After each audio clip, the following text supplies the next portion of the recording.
My name is Bonnie, and I am an interpreter for the deaf.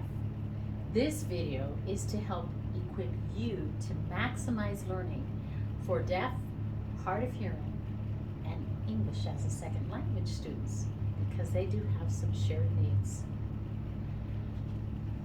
I'd like you to look back, remember a time when you were in a situation where either people around you were all speaking a language you didn't really know, or a lot of technical lingo that you weren't familiar with, or maybe they were whispering and you couldn't hear them.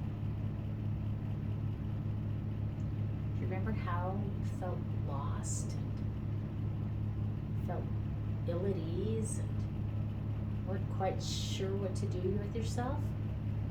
Well, that is daily life for deaf, hard of hearing, and ESL students.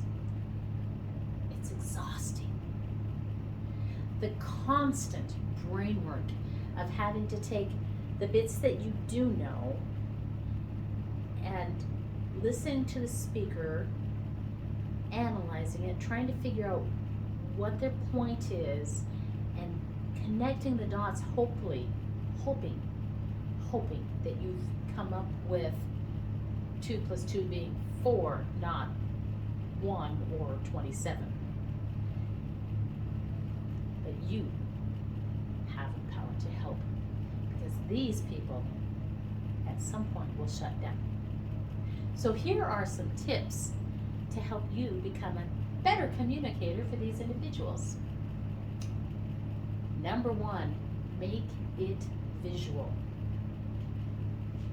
Top on this is to face them. Now, deaf, hard of hearing, and ESL students all tend to really rely on what they see happening on your face. From the facial expression to lip reading, it's all very important cues and clues for gathering meaning. So one thing you might consider doing is finding a face mask, if you're required to wear them, that has the window in it so they can see your lips. But here's a thing that mostly lip readers have had to face for thousands of years. So yesterday I was so excited to friends.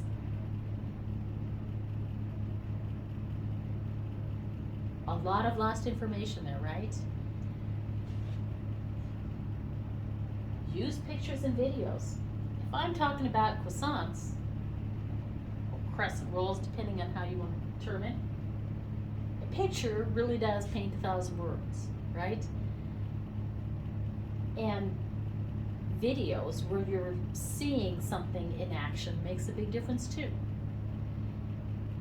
Write it down. English has a lot of homonyms. So if it's a thing where you need to clarify which word you're referring to, please use the written form so that they know you mean this and not that. And while you're writing it, consider using color, because it helps the brain sort the information. And with the videos, please be sure they're captioned.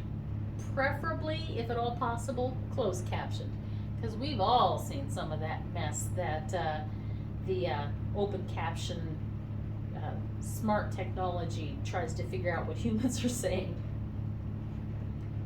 Use tactiles and demonstrations. So if I'm trying to explain to the students that we need to go from Montana to Japan, okay, well, a map helps a fair amount, but what if we have something that's more representational that can actually be touched to describe what we're referring to? So I need to go from Montana to Japan. So here we are in Montana. And Japan, if we go this way, is over here.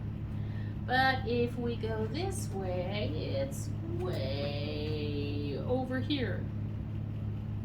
makes a world of difference, being able to show it in a more three-dimensional form. Slow down. And while you're at it, pare down your words.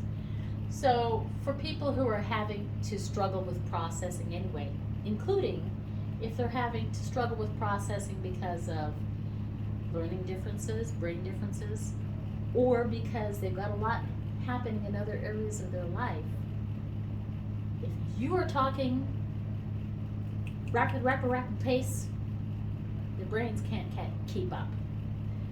But if you pare down your words and get rid of a lot of the fluff, you'll be able to get all of your points in, and the points are a whole lot more likely to stick. Pause for processing. So, for a deaf student that relies on sign language, it's really tiring to process language visually. So, give them the extra time to process what you're saying. And there's some other tips in the next video that this is extra important for. But give it a moment for the brain to sort it and find a place to fit it in. And single task progression. Biggest example I see of this in the classroom is a teacher will have this brand new, like, big $10 word, and they have to write down the new vocabulary and define it in their own words, right? Which requires some processing already.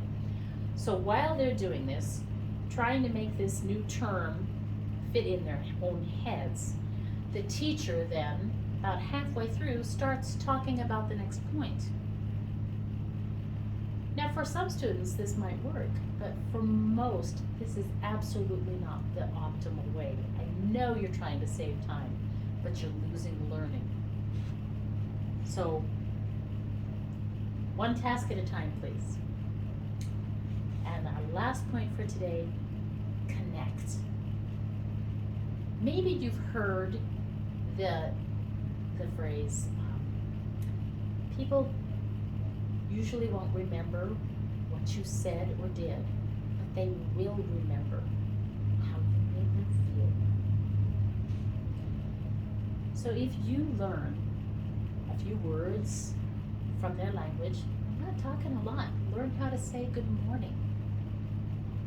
Learn maybe how to pronounce their name properly. Just a few, 3-4 words even, would be enough to make a difference. And learn a few things about their culture. And then toss them a little bit into the classroom here or there and teach your students to help them connect as well and widen the world of these other students. So remember the story before where we talked about that discomfort that you felt where you didn't know what other people are saying? It is safer to assume ill intent and become hypervigilant. So when you hear even just a word or two in your own language, suddenly you feel more at ease. You feel safer. So learn a little bit, throw it in there. And you make your students feel more empowered to learn and to connect.